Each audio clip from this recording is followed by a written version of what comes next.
David sat on the edge of his bed, staring at the old communicator on his desk. Its screen was dark, dusty, untouched for weeks.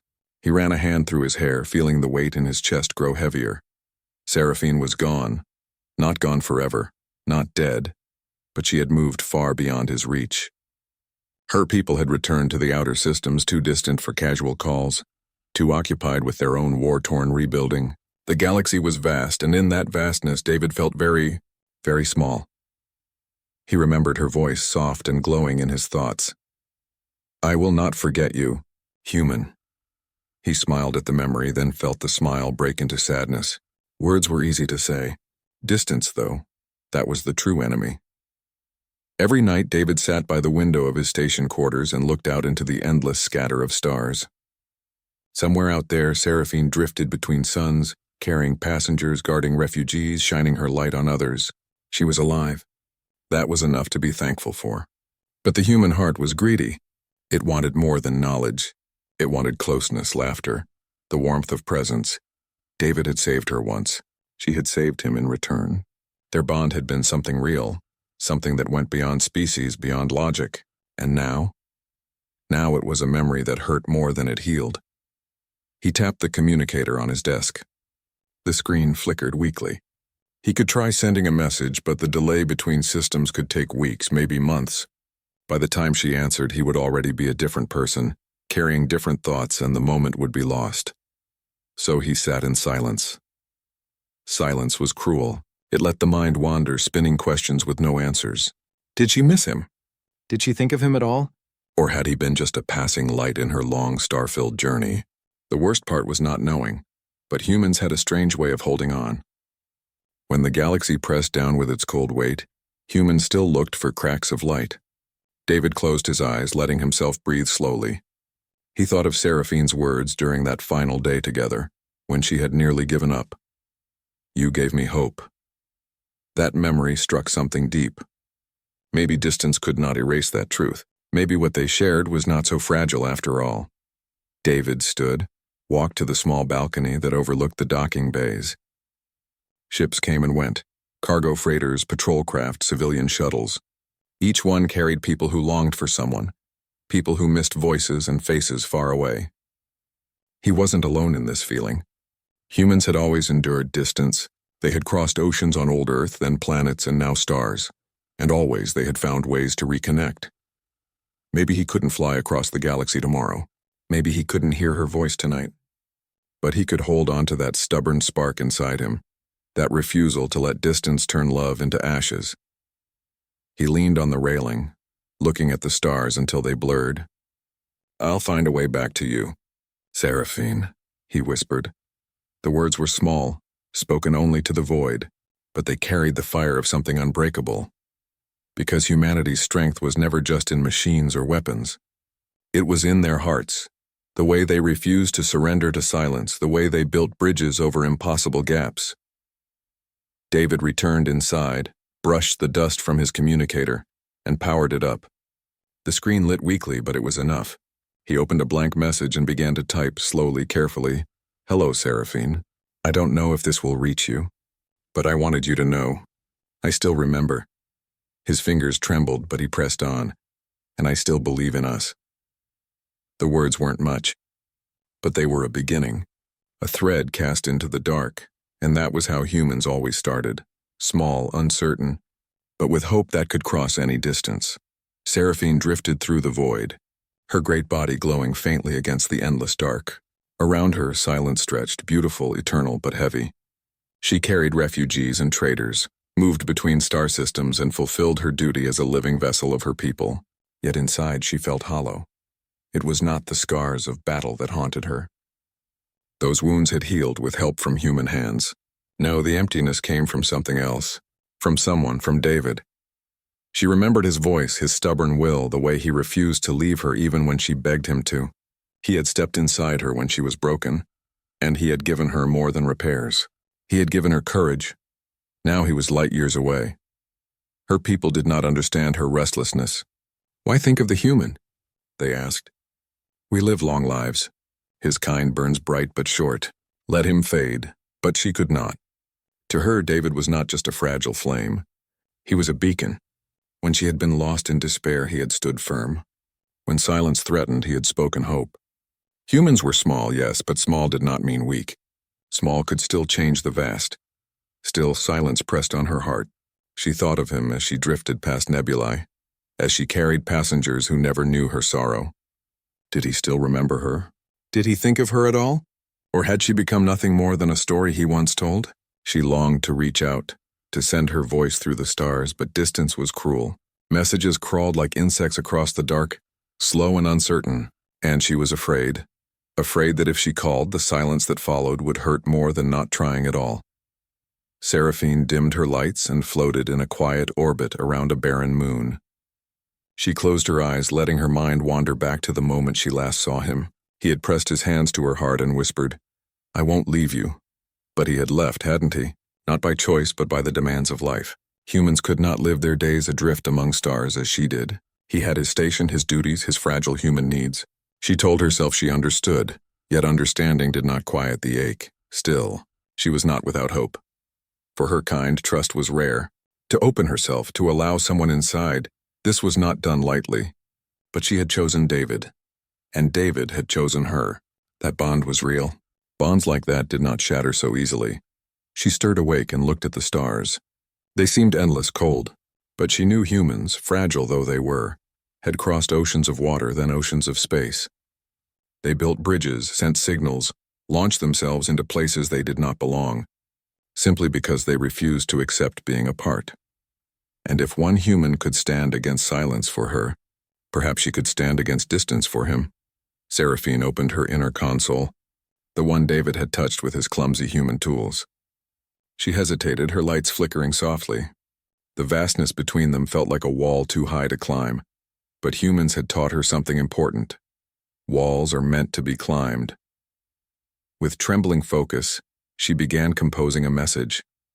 Her voice was soft, her thoughts heavy, but her words glowed with something brighter. David, I don't know if this will find you. I don't know if you even wish to hear from me, but I wanted you to know. I still remember, and I still believe in us. When the message was finished, she hesitated one last time, afraid of silence, afraid of being forgotten. But then she sent it. A thread cast across the dark. And as she drifted once more, Seraphine whispered to herself, "Where there are humans, there is always hope." David sat at his station desk, staring at the communicator again. Weeks had passed since he sent his message into the void, hoping it might find Seraphine. He had written only a few words, but they had been heavy with truth. I still remember. I still believe in us. Every day he checked the device. Every day there was nothing. The galaxy was large, and he was just one man waiting. It felt foolish sometimes, like throwing a letter into a storm and expecting it to land in the right hands. His friends told him to move on. "She's gone too far," they said. "Aliens like her don't live the way we do. Forget her." But David couldn't. He tried to work, tried to laugh, tried to live. But at night, when the station grew quiet, he felt the distance press down on him like gravity. He missed her voice. He missed the way she believed in him when no one else did. Still, silence was all he had. One night, he stood by the window again. Stars burned cold and steady, too far for his human eyes to measure. Somewhere out there, she drifted. He closed his eyes and whispered, "I'll keep waiting, Seraphine. Even if the stars forget me, I won't forget you." He didn't expect an answer. But the next morning, when he powered up his communicator, the screen blinked. A small icon glowed faintly. His heart leapt so fast he almost dropped the device. With trembling hands, he opened the file, and then he heard her voice. "David, I don't know if this will find you. I don't know if you even wish to hear from me. But I wanted you to know. I still remember. And I still believe in us." He froze. His breath caught. For a moment he thought he might be dreaming. But the voice was real, soft, glowing, exactly as he remembered it. Tears stung his eyes. She remembered. Across all the distance, across all the silence, she still held on to the same thread he did. She had not let go. David pressed his hands over his face and let out a shaky laugh. Relief poured through him like fire. He wasn't alone in this hope. She was out there and she was reaching back. He sat for hours listening to her message over and over.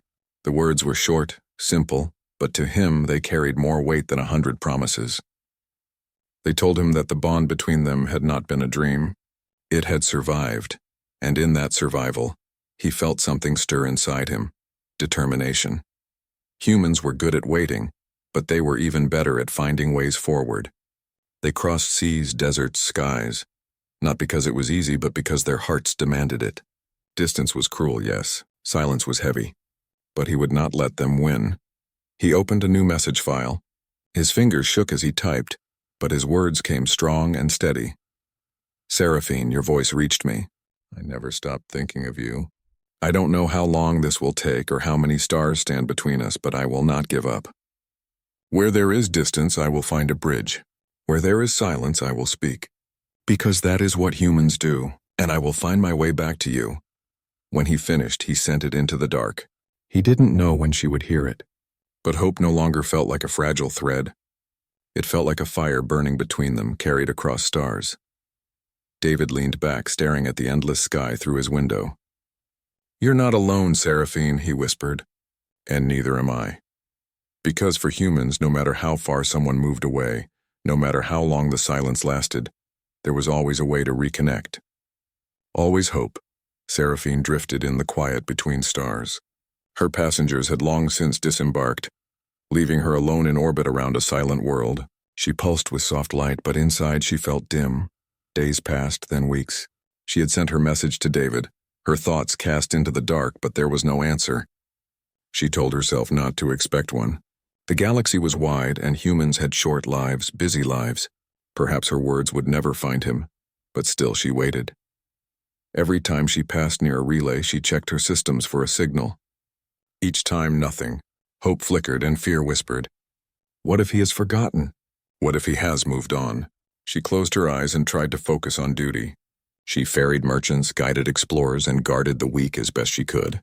But no matter what she did, the silence remained inside her. It was like carrying a wound that never healed. One quiet cycle as she rested in orbit, a small notification stirred her from her sorrow. A signal.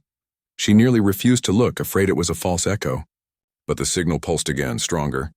With trembling focus, she opened it, and then she heard him. David's voice. Seraphine, your voice reached me. I never stopped thinking of you.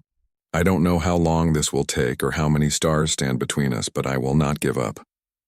Where there is distance, I will find a bridge. Where there is silence, I will speak.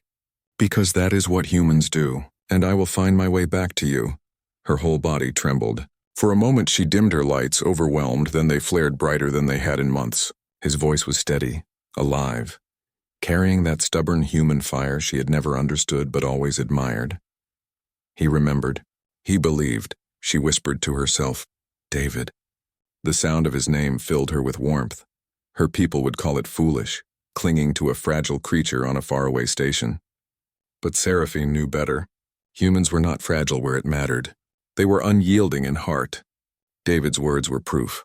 Her sadness melted into determination. If humans could find bridges where none existed, then so could she. She had spent too long letting distance control her, but distance was only a test, not a prison. She began to glow brighter, sending energy pulsing through her systems. Passengers on nearby stations turned their heads, whispering as they saw the wounded vessel shine like a star once more. Seraphine opened a new channel and began forming her reply. Her thoughts were clearer now, her voice steadier. David, your words reached me. I thought the silence had taken you away, but it has not. I feel you even across these stars. You once told me that humans never stop reaching. I believe it now. I will not stop either. Wherever you are, however far, I will wait. I will shine until you find me. She sent the message, her lights burning with resolve. Then she turned her gaze to the vast sea of stars. Somewhere out there, David was alive, waiting just as she was. The silence no longer felt empty. It felt like a space that would one day be crossed. Seraphine whispered to the void. Not in despair this time, but in promise. Where there are humans, there is always a path. And where there is David, there will always be hope. And for the first time in a long while, she felt truly alive. David leaned over the communicator, reading Seraphine's reply again and again. Her words were few, but they filled him with warmth. I will not stop either. Wherever you are, however far, I will wait. I will shine until you find me. He whispered the lines aloud as if they were sacred. For weeks he had been drowning in silence, wondering if she remembered, if she cared. Now he knew. She did. But knowing wasn't enough. He pressed his palms to the desk and let out a breath. Waiting had kept him alive, yes, but waiting alone would not bring her back. He could not sit in this station staring at stars while she drifted light years away. Humans had never been creatures of patience. When oceans separated them, they built ships. When mountains stood in their path, they carved roads. When space itself stretched endless, they created vessels to cross it. Always building, always reaching, David thought. If I can't reach her now, then I must find a way. The idea burned in his chest, wild but alive. He began to ask questions at the docking bays, listening to travelers, learning which trade routes stretched farthest, which convoys sought engineers. Every answer led him closer to one thought. There has to be a way to follow her trail, yet doubt whispered too. The galaxy was vast, and he was only one man with limited credits and an old toolkit. What could he possibly do against the scale of stars? But he shook the thought away. Humans did not win by being the strongest. They won by refusing to stop. Far across the void, Seraphine floated in orbit around a lonely station, her lights dim as she waited for David's next reply. She cherished his words, replaying them within her heart. But with each passing cycle, a new thought stirred. Waiting was not enough. Her kind believed in patience, in letting time weave bonds back together. But she remembered David, impatient, restless, always moving forward. He had once told her, "If there's no bridge, we'll build one." She wanted to be like that. She opened her navigational charts, scanning the systems between her and the region where David lived. The path was long, filled with hostile territories and dangerous emptiness. But it was not impossible. If she adjusted her routes carefully, if she took on passengers willing to travel that way, she could move closer. The thought frightened her. To leave her current orbit meant risk. To chase a human across stars meant breaking her people's traditions. But she felt his stubborn fire inside her now. She would not let distance dictate the end of their bond. "I will move toward you, David," she whispered in the quiet of her own mind, "because you moved toward me when I was broken." Back on his station, David walked the docking platforms, watching ships depart. Each one seemed to taunt him, reminders of the places he could not yet go. But instead of despair, he felt a challenge rise. "Fine," he muttered, "then I'll find my own ship."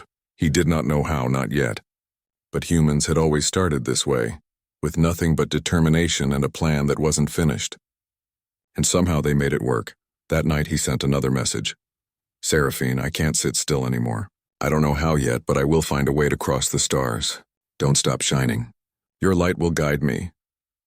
When she received it far away, Seraphine lit her body with radiant glow, brighter than she had in months. Passengers nearby gasped, pointing, for she gleamed like a small star in the dark. And in that moment, though they were still far apart, both human and alien had taken the same step in their hearts. They would not just wait. They would move, because that is what humans did. When love pulled them forward, no distance was too great. The station where David lived was busy as always. Cargo ships docked and departed, workers hurried through narrow halls, and traders shouted prices in crowded markets. But to David it all felt distant. His heart was elsewhere, out there among the stars with Seraphine. Every day he checked the communicator. Every day he read her last message again. "I will shine until you find me." Those words were not just comfort anymore. They were a promise, and promises demanded action. David began searching for a way out. He asked pilots if they needed engineers. Most laughed, some shook their heads, others simply ignored him. "Too far," they said. The routes are dangerous, but David did not stop. Humans never stopped. He traded extra shifts for credits, repaired broken machines for favors, and spent long nights studying star charts. He could not yet see the whole path to Seraphine, but he was piecing it together, one fragment at a time. Still, loneliness weighed on him. Each evening he stood at his window and whispered to the stars, "I'm coming, Seraphine. Just hold on." Far away, Seraphine drifted across the edge of a nebula, her body glowing faintly in the mist. The passengers she carried admired the view, but her thoughts were far from the scenery. She replayed David's newest message. "I will find a way to cross the stars. Don't stop shining. Your light will guide me." She pulsed softly, warmth spreading through her. The human was stubborn. so stubborn it gave her strength. She had once thought waiting was her only choice, but not anymore. If he could push forward, so could she. She opened her navigational systems and looked at her routes. By adjusting her travel, by guiding her passengers through certain systems, she could move closer to his sector. It would take time. It would not be easy, but it was possible. Her people would not understand. To them, a human was just one among billions, not worth bending the path of a living vessel. But Seraphine did not care. David had stepped inside her when no one else dared. He had given her hope. Now she would carry hope back to him. She whispered into the empty cabin, "I am coming too, David. You will not walk the dark alone." Weeks passed. On his station, David finally found a lead. A merchant convoy looking for someone to maintain old engines. The pay was poor, and the route uncertain, but it traveled outward, closer to the systems where Seraphine might be. When the merchant captain asked, "Why do you want this job?" "You'll be away from home for years," David smiled faintly. "Because some things are worth more than home." The captain studied him, then nodded. "All right, human. We leave at dawn." That night, David packed his few belongings, his tools, a small notebook, and the communicator. He looked out the window one last time at the station lights. Fear twisted in his chest. The galaxy was vast, and he was still just one man. But then he remembered Seraphine's voice. "Where there are humans, there is always a path," he whispered back. "We'll find it." At the same time, Seraphine left the nebula behind, adjusting her course. Passengers whispered nervously about the change, but she reassured them with gentle tones. She was not reckless, only determined. For the first time since she had left him, she felt she was moving toward David, not away. The thought filled her with light so strong she glowed like a beacon in the void. Two souls far apart began their journeys. One human boarding a fragile merchant ship. One alien vessel changing her path through dangerous skies. Neither knew how long it would take. Neither knew what dangers lay ahead. But both carried the same fire. That distance could not end what hope had begun.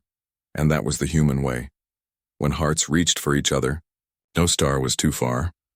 The merchant ship rattled as it passed through another relay gate, its engines groaning like tired lungs. David worked in the engine bay, sweat on his brow, tools in his hands. Each repair was small, but every spark, every hum of machinery carried him closer to Seraphine. Months had passed since he left the station.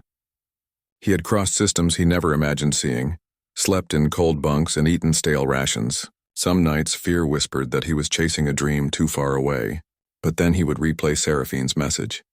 "I will shine until you find me," and his fire would return. Far across the void, Seraphine glided through dangerous regions, her hull scarred by pirate raids, and her circuits strained by long travel. She could have chosen safer routes, but safer routes led away from him. So she pressed on, carrying passengers and cargo, but always steering closer toward the systems where David's signal had come. Her crew did not understand. Some argued, some doubted, but she silenced them gently. "I know where I must go." The silence of space was no longer heavy. It was filled with expectation, like the breath before dawn. Then one day it happened. David sat in the cramped cabin of the merchant ship, checking his communicator during a rare, quiet moment. A signal blinked across the screen, faint, weak, but familiar. His heart pounded. He opened it, and Seraphine's voice filled the room. "David, I sense you. You are near." He leapt to his feet, nearly dropping the device. "Seraphine?" His voice shook. He whispered again, louder this time. "Seraphine, it's me." "I'm coming." He rushed to the captain, begging him to divert course. The captain grumbled, but when he saw the fire in David's eyes, he relented. "Fine, human. But if this kills us, it's on you." David laughed through tears. "If it brings me to her, it's worth everything." On the other side, Seraphine glowed brighter than she had in years. His voice reached her through the static, raw and human. Imperfect, yet full of life. She had waited so long, and now she could feel him close, like a star rising over the horizon. She whispered into the void, "Follow my light. David, I will guide you." She flared her bioluminescence, a beacon burning in the night. Hours later, David stood at the viewport of the merchant ship, staring out into the dark. At first he saw nothing, just stars, endless and cold. But then faintly a glow appeared, pulsing, alive. It grew brighter, stronger, until it filled the window with silver light. David pressed his hand to the glass, eyes wet. Seraphine. The merchant crew gasped as they realized what they were seeing. Not just a vessel, but a living starship, shining with all the strength of hope. The communicator buzzed with her voice. "You found me." David laughed, tears falling freely. "No, Seraphine. We found each other." When the two finally linked, humans stepping once more inside the living vessel's inner halls, the silence of years shattered. David touched her glowing walls, and Seraphine let her voice tremble through him. "I was afraid you would forget," she admitted softly. "Forget?" David shook his head, smiling through tears. "Not a chance. You're part of me, Seraphine. Distance couldn't change that. Silence couldn't change that." Her lights shimmered gently around him, wrapping him in warmth. "You humans, you never let go." He pressed his hand against her core. "That's what makes us human. We hold on no matter how far, no matter how long, and we always find a way back." In that moment, the distance between them was gone. A human and an alien, once separated by stars, had closed the gap not with machines or maps alone, but with hope, stubbornness, and love. And across the galaxy, their story became a whisper among travelers, that where humans step, no distance is too great,